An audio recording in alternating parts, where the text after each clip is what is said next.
I ventured out this year. I left my job as the chief product officer at Dribbble to start a brand new company. And that company is gigantic. My goal is to help you master the new influential disciplines that are driving results within organizations, like product leadership taught by Ben Foster, the former CPO at Whoop. It's not just video courses. We're combining video lectures with take-home assignments and exercises, and then small group mentorship to really help level you up, and all at a cost that most companies' learning and development budget covers.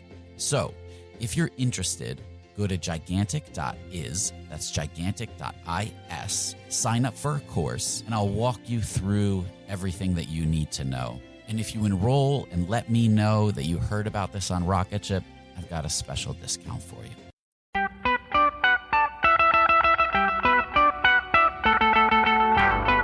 Welcome to the Rocketship podcast. I'm Joelle Steiniger. I'm Matt Goldman. And I'm Michael Saka. Today, we talk to Josh Anon, the co-founder and CEO of Visioneer Studios and ex-cinematographer at Pixar. So guys, what did you think about this conversation?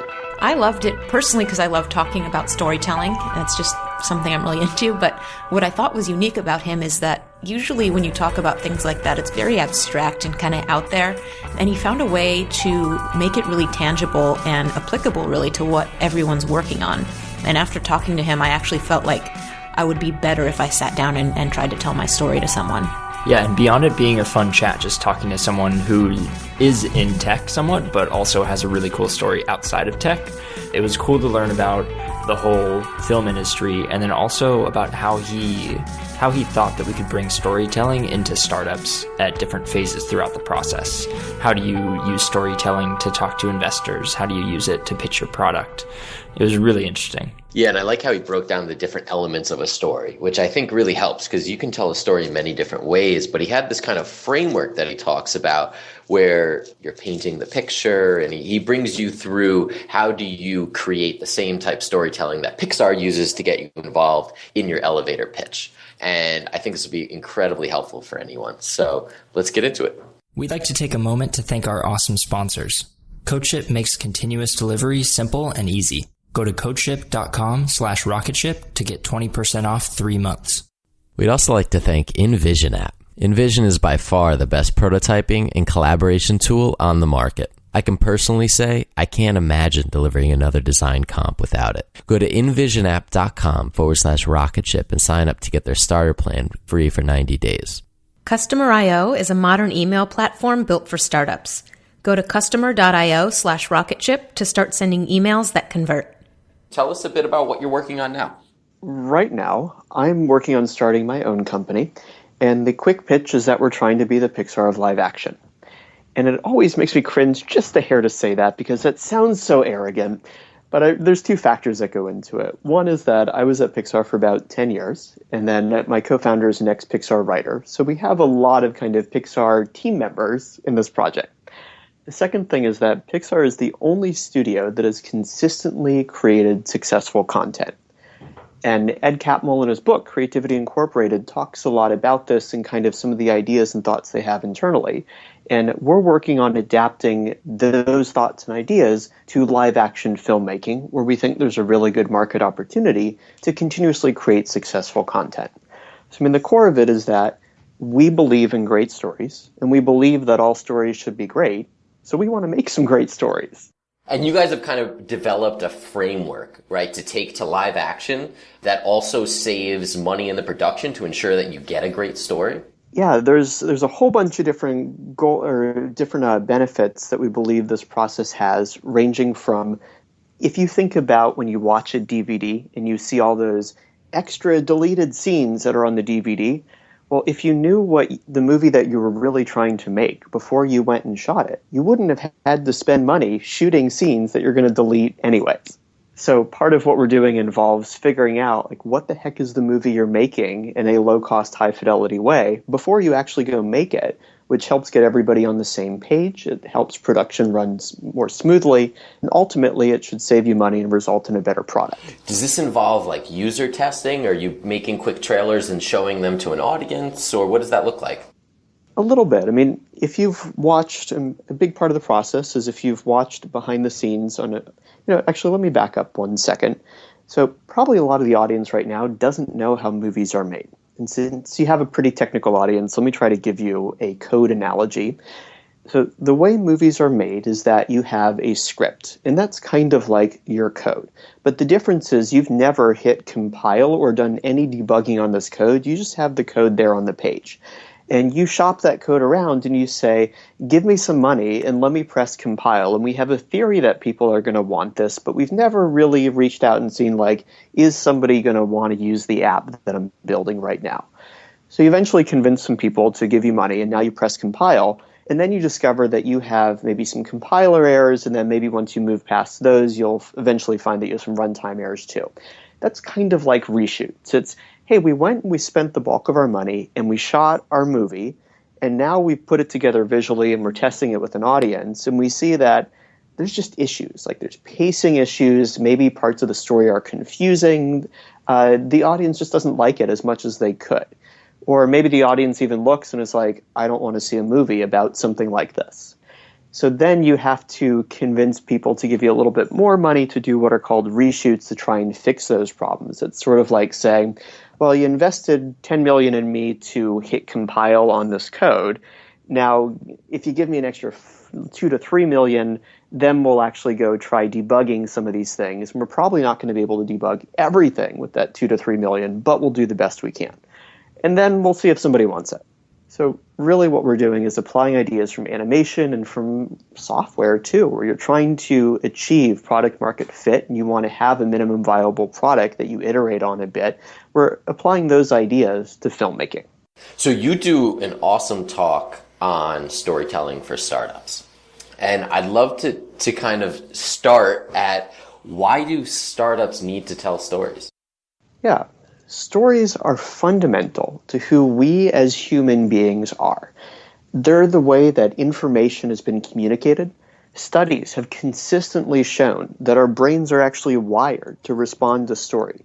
A great example is some scientists have done some brain imaging where they had people just read kind of bulleted marketing copy on a website. And they saw that the areas in our brain that respond to language were lighting up. But when they gave those same people stories and doing those same brain scans, their entire brain was lighting up. Like they found that the listeners could picture themselves as the hero in the story, and they became far more engaged mentally in the information they were receiving. We even remember stories better than basic facts. I mean, one of the examples I use in my talk is I asked people how much of the country voted for Obama in the last election. And this is a big, major event. The president of the U.S., it's relatively recent. And usually after some hemming and hawing, people get kind of close, but nobody knows the exact number. But then I show them a picture of the car from Ghostbusters, and I say, what's the name of this car? And everybody gets it very quickly. It's like, well, Ghostbusters is 30 years old. So we remember a minor detail from a 30-year-old story better than a big detail in a very important event that just happened a few years ago. The next bit is that in good stories, change is absolutely fundamental to story. So if you think about Harry Potter, if Harry Potter were to start and say, Harry, he's this kind of hated, sort of adopted son in this family who lives under the staircase, and he receives an invitation to Hogwarts and he decides not to go, and his life just kind of keeps going as it is, and he's hated and eventually he dies. It's not an interesting story. Nobody wants to hear that. Instead, by introducing change, Harry leaves this environment, he goes to Hogwarts. That's where we have a good story that propels us further, and the same is true of every other aspect in the story. Like it moves forward when you have change. When you're working on a startup, the very fundamental thing you're going to believe in is that you want to change something. You want to be entrepreneurial. You want to make a difference. So you need to think about things in a story structure. Specifically, Robert McGee, who wrote a book called Story and has been one of the kind of recent authorities about how good stories are structured, he says that you start with a world in stasis. Think about Google for a second years ago. It's like the internet is emerging, and there are tools out there that index the web and provide some sort of search system or some sort of here's our rankings about important things. And then we throw the world out of balance. So the guys at Google say, we have a way to do this better. And it's this crazy idea, but we think it's going to work. So we're going to go work on this. And then the rest of the story is about restoring balance. So ending up with a way to search the internet again, which in their case happens to be better than what everybody else is doing. That's story. And it's startups.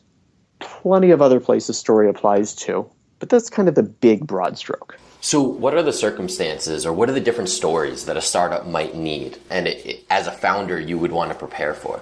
Yeah. The most fundamental story, the fundamental application of story that startups are going to encounter is your pitch. So you're working on this crazy idea and you need to explain to somebody else what you're working on. This is where one of the key lessons comes into play, and it's think about who your audience is and tailor the story for them. For example, when I'm pitching my film project to my parents, I'll say it differently than when I'm pitching it to somebody who's in the film industry. Or when I was telling you about it earlier, because I know a lot of the audience is technical, I talked about using code as an analogy. But if I were to talk to somebody who's, let's say, an English major, they probably wouldn't understand what compile and runtime error means, so I wouldn't explain it in the same way. Second place, story comes into play, is when you're actually developing your product. What's really useful is to keep in mind your user, the customer. He is now the hero. Simon Sinek has a great talk about focus on the why. So why do companies do what they do? And that's actually kind of the theme of the story. And that comes down to understanding the user's needs and desires. And how is your product going to make the customer's life better? And if you think about your product in that fashion, and you're really able to write your user stories from a customer perspective, all your feature prioritization is going to fall out. You're going to realize what are the key things that are going to make their life better. And it might be very different than something that you're arguing about from like an engineering standpoint internally. Third place is actually something crazy, and it's the environment that you're in. So placemaking is a form of storytelling too, like the environment around you. If you think about it, for most of your listeners, you're probably in an environment where you want to spark some creativity. You want people trying new solutions, coming up with some great ideas to help implement and execute your brand new awesome product that the world has never seen before. But a lot of the startup environments you see, or even corporate environments, are not very conducive to creativity. Think about your typical startup now where you have just rows of tables and an open floor plan and people sitting there. That's not much different than a cube farm where everything is the same and uniform. And if you're encouraging that sameness and that uniformity, it's kind of the opposite of creativity and thinking different. Think about like the kindergarten classrooms that you used to be in where you were coming up with all sorts of crazy ideas and drawing things and making stuff out of Play-Doh. They looked wildly different than a lot of corporate environments look. So the place that you're in can even tell a story too. Yeah, as you're talking, I can't help but think about the whole jobs to be done movement, which is, I hate to say the word trendy, but it is getting trendier in startups, as it should be, because I think that there's a lot of merit to it. But it really is around the same idea of story. And it's not as much about like, I'm building this so that you can do this. It's more like, here's the story of a person.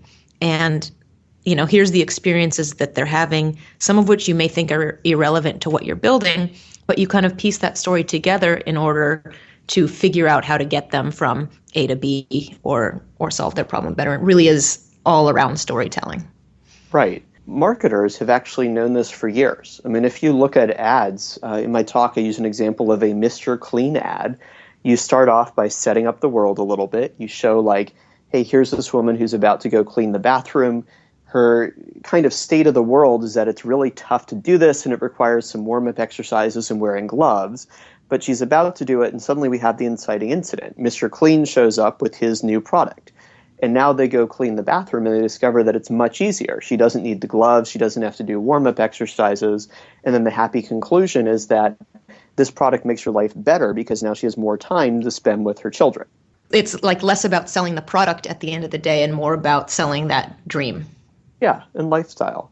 Yeah. Apple is actually probably one of the best examples of this. I mean, I know everybody loves using Apple as an example, and it's been overdone in so many ways, but that's because they do it well. If you think about it, they're not sitting there like, hey, we have a computer that we're selling you and it's great. It's sort of, our stuff just works, and it works well, and it just kind of gets out of the way and lets you do all the stuff you're trying to do. Back in college, I did residential tech support, and this was around the time of like Windows 2000 and Windows Me, if everybody remembers that beautiful product. It was always funny because I'd go to other people's dorm rooms and I'd be spending hours fixing PCs and removing viruses and all that stuff.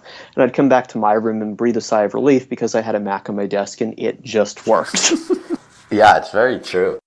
Like iOS 8 just came out, right? And you saw people complaining about it on Twitter because there were a bunch of bugs in it that made it so it didn't work and it just didn't get out of the way. And like these bugs were front and center, and that makes you not like it because you're so used to this gets out of the way and lets me focus on me. Mm-hmm. So if I was going to sit down and write a story, what are some of the essential elements that I need to hit? Like what is the cadence of that story that I should be thinking about? Yeah, so what type of story are you talking about here?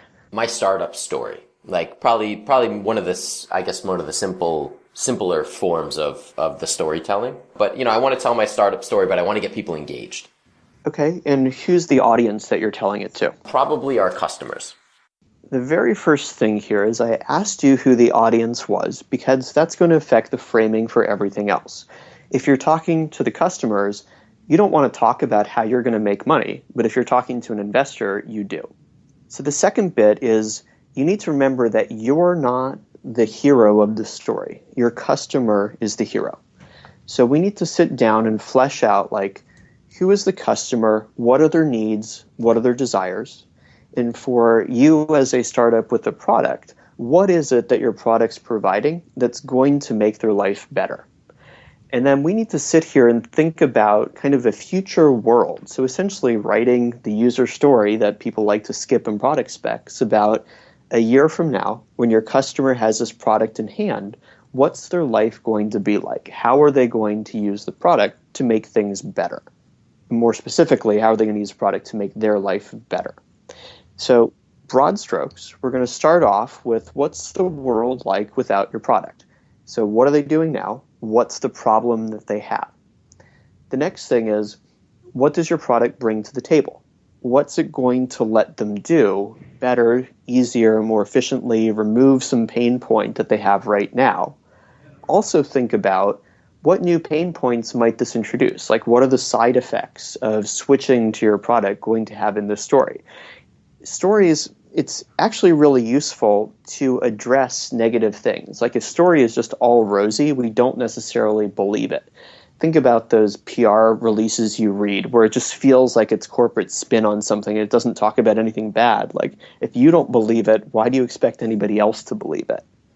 There's something good in overcoming challenge and overcoming struggle. So you might even be telling a story where it's in the first version, there's going to be this extra step you need to do here, but we know that that's pain, so we're going to deal with that in the future. And then hopefully you kind of get to a nice conclusion in your story where it's sort of, look at how my product lets you, the customer, the hero of the story, be more awesome. That's, and then how do you tell that story? Like, do I just write it down? Do you have any methods that you use to kind of get these stories out of people? When you ask that, do you mean like if I were sitting down and working with you and like how would we come up with this together? Or do you mean like how would you present the story to somebody else? Do you have any techniques that you use? Like, say I want to make a landing page, right? But I don't want to just make headers and then fill in. I want to know what I'm doing. So do you sit down and write that story out from start to end and work it until you're satisfied with it, till it's pleasant to read? So when I've worked with other people, and also heck, just as I've been working on my own thing with my startup, I really sit down by asking questions like, why are we doing this? What are the important things that matter? Like, what are the key things that we want to focus on? And then how can I spin this a little bit? And I don't mean spin as in like marketing spin. I mean spin as in like, what am I framing as the most important to bring to the forefront? So early on, when you asked me about what I'm doing with my company, I said, we believe that stories define us, stories should be great, and we think all stories should be great. Like, that's kind of the forefront of why are we doing this? What's our theme? So right now we're actually putting together a pitch video, and the plan is to send this out to different investors. It'll be behind a password, but the copy on the page is just a couple sentences, but it leads with that sentence to try and engage people. So really, I guess it comes down to the most engaging, the most fundamental thing, the piece that in whatever context you're working in is going to resonate with your customer the most. That's what's first. And then it kind of comes down to what's the medium, what's your goal in here. It's like if you're just working on a website, I think there's a lot to be said for set up your average customer, like create somebody who the person viewing this page is going to be able to resonate and relate to. This person of kind of now their guide through the story and walk them through like, how is this going to make you better? And even if you don't explicitly say, here's Sally and she's the customer for this product, you can keep that in the back of your head as you're framing up how do you want to present information, like what's the relevant stuff in what order. How did you guys test stories at Pixar? Was it a round table, or did you show it to random samples of people? How did you guys know when you hit on a good one? I think there's a mix of things. The core bit comes down to people and having a small group of people where you trust their judgment. One of Pixar's ideas is that ideas can come from anywhere. So there are times where pitches are open to everybody in the studio. I mean, a friend of mine from the layout department directed the Blue Umbrella, and that's a fairly technical department. It's actually the least technical of the technical departments, but that's not the typical person that you would expect to be coming up with an idea and directing the next movie. The second one is, as the process moves along, there's kind of a lot of testing and prototyping and seeing where things are. And some of that definitely starts with the script, but then it moves on to seeing the storyboards. So the entire company will sit down and watch the movie in the storyboard form that you can see online and see on the DVDs and see, does this work? So there's a translation that happens from script to screen, from written to visual, that you can't actually capture unless you've done it visually. And then really, there's a lot of notes and there's a lot of feedback. One of the biggest points with notes is that you'll get literal notes like, boy, I really just didn't like this thing right here. And as the story creator, your job is to kind of be meta and to think about, well, why is that person giving that note? Or what's the broader context of this? Because usually just fixing the specific details people give notes about doesn't actually address whatever the fundamental problem is. I think some of that applies to products too, where it's like, if somebody's complaining that this part is really slow, yeah, maybe it's slow, maybe you should fix it, but maybe there's a broader bit about like, is the workflow the right workflow for the product? And that's really kind of a gut call at that point. Yeah, I mean, at the end of the day, we're humans and we're building these things. Yeah, exactly. And I think that gut is often hard to trust, but it sounds like even at Pixar, they're still kind of relying on that gut instinct. One of the ideas that Pixar does well, and that Ed talks about in his book, is protecting the new. This is one thing that actually we lose a lot in corporate culture, in that startups have done a good job of maintaining and fostering. I've actually been reading, oh boy, I need to find the title of this for you. Part of the title is about rainforest, and it's essentially talking about startup culture and why all these attempts to create different startup cultures in other cities have failed. Like the book opens with the example that Chicago and San Diego have almost the exact same economic circumstances, and like if anything, there's more money for higher education along engineering in Chicago, but San Diego has a good startup culture and Chicago doesn't. Why isn't that? And one of the points is that you really need to protect the new and not be afraid of new ideas. And if you think about your average kind of corporation, people have sort of by-the-book routines and they have kind of the inside-the-box thinking they want. And if somebody gives you something crazy, usually the first thing somebody does is shoot it down and dismiss it. But if you shoot it down and dismiss every single crazy idea, you're never going to get like gee, maybe I can fit a computer into something really thin that fits into my pocket and lets me make phone calls too. You're not going to get essentially a self-aware driving trash compactor that falls in love with another robot. You're not going to get some really great stuff. Yeah. Yeah, that's the truth. Wow, that's cool. So, well, thank you so much for coming on and sharing this. Where can we keep up with you online? So my website, joshanon.com, is always a good place. Twitter is also a good place, just at @JoshAnon. I'm starting to put together with a couple other people kind of more formal story for business and story for startup resources. And one of the first things we're doing is sort of just a linked list of here's some really great things you should check out. It's not ready yet, but I'll let you know what it is so we can always retroactively update the page too. Yeah, that sounds great. Well, thank you so much. Awesome. Absolutely. Thank you for having me. Thanks for listening to this episode of the Rocketship podcast. If you enjoyed it, we have tons of other awesome episodes on our website. Check them out, rocketship.fm. And while you're there, make sure you sign up for our newsletter, where twice monthly we send out actionable advice for entrepreneurs and exclusive links to AMAs with our guests. That's rocketship.fm. Sign up today.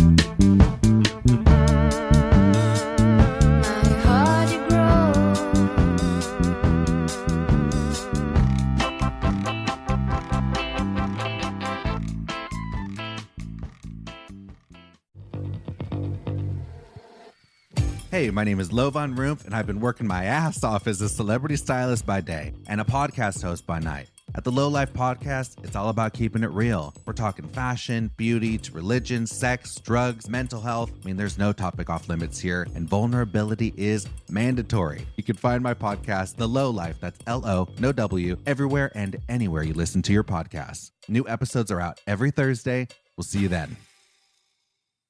It's pretty eerie to know you're in a place that no human's ever been before. This is Armchair Explorer, where the world's greatest adventurers tell their best stories from the road. And 4 of us were swept down the side of the mountain, and then I knew there was no way out of this thing. From the heart-pounding to the inspiring and the downright insane. Find Armchair Explorer, a part of APT Podcast Studios, wherever you get your podcasts. Go and find what it is in the world that matches that wildness in yourself.